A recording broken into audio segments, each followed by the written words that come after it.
What's the deal? It's your boy Jason Mike, Mr. Athletic over everything for no hobbies, only obsessions. Today's video is basically inspired by an episode of Sport Card Anonymous I watched a couple of nights ago, or maybe last night.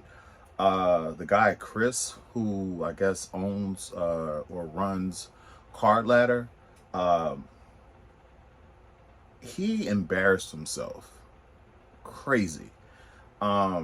He came off extremely elitist.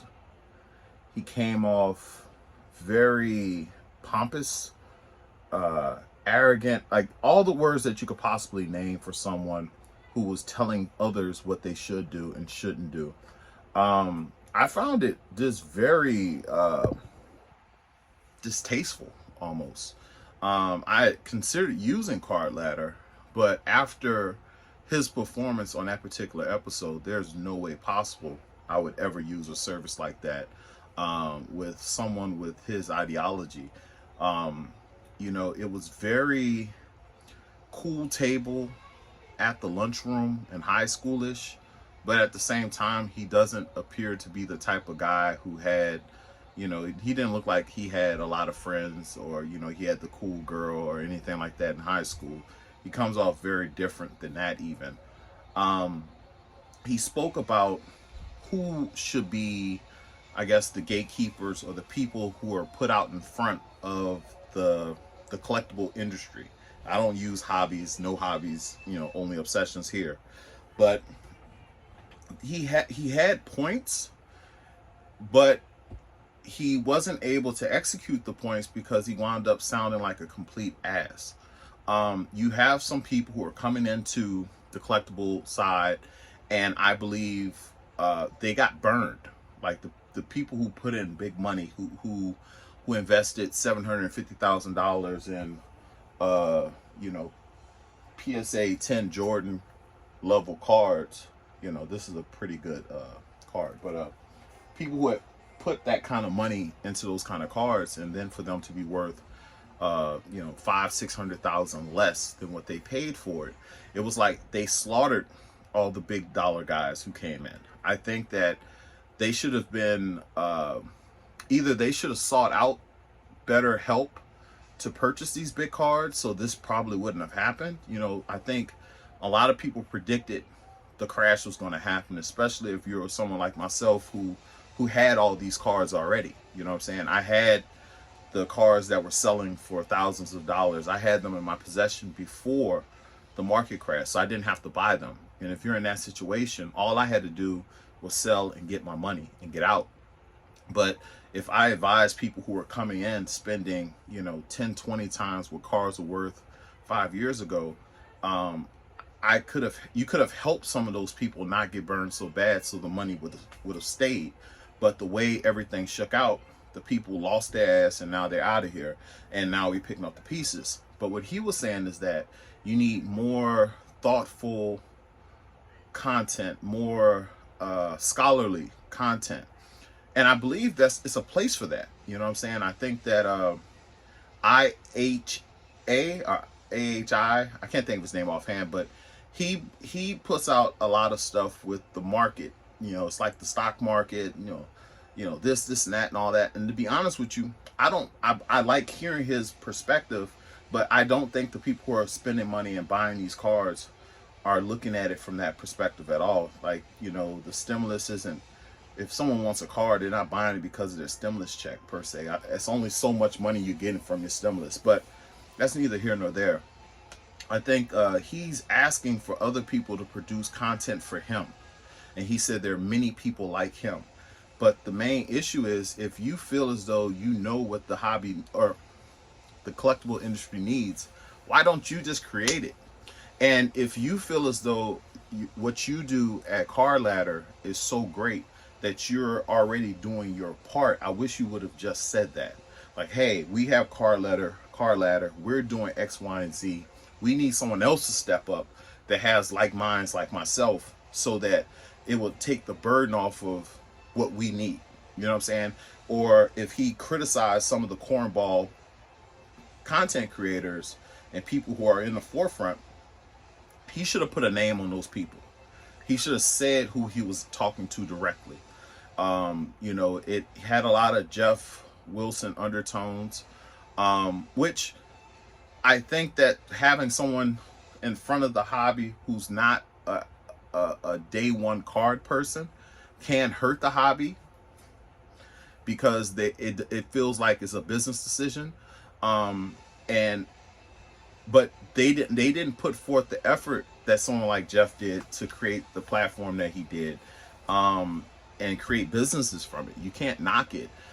If anything, create the content that you think we need, and then if others feel that way, they'll jump and piggyback upon what you started.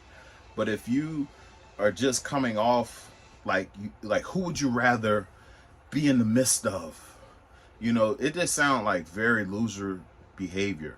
You know, like I'd rather be friends with this rich guy instead of this poor guy, this low hanging fruit. You know, we want to be around the upper crust. It came off just very, it just reeked. I wouldn't want to be around you. You know what I'm saying? And you know, someone with a massive collection like myself, I have some really nice cards, but I don't view myself as upper crust compared to someone who's just starting. I think we collect what we like for the most part. The people who are actually collectors, we collect what we like, and everything else you adjust to. You know, to be perfectly honest with you, I'm not a fan of the flip culture at all. I was even a little bit upset at some of the people who have become popular, that aren't collectors. You know, I don't care if you buy to sell or, you know, whatever, but I think you should have some level of knowledge of the collectible market, or have some sort of attachment. But what you start seeing is that these people are just sharing cards amongst the people who are selling. They're flipping, getting in and out of cards with no knowledge at all. And to be honest with you, I just saw an episode where Kenneth Fornos and can't think of the other guy's name offhand, but they were buying vintage cards, and they wound up having cards that were altered because they're not familiar with the cards, but yet they're buying, selling, and trading. And that's the thing. If you're in love with a card, you're gonna do a little more research and have a little more knowledge base before getting into it, so you wouldn't get burned like that. And watching them get burned, I think it's because they have no knowledge of cars before 2017. So and that did boil me up for a second. It's like watching these people who are getting in and out of cars. But what I realized, they talk about meat on the bone. They're selling to other people who are selling. They're not really finding the forever home. These people are trading amongst people who are trying to find the person to sell the car to. So I kind of view them almost like as the person that gets the card to the person that needs the card or wants the card. So once I viewed it like that, I no longer looked at what they did as wrong. I look at it as like they're the person who is going to facilitate the card going to a person who really cares about the card. And if you view it that way, you need those people. You know, the person who's not going to be able to go to the show but wants that card. These people go out and get the card for them. So it's like the true collector in me kind of had like a bad taste in my mouth for people who weren't true collectors. And then I realized that if everyone was a true collector, cards would not circulate.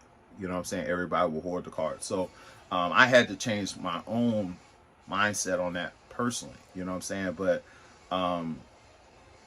But I hope that the content that people watch should be content that they want to watch.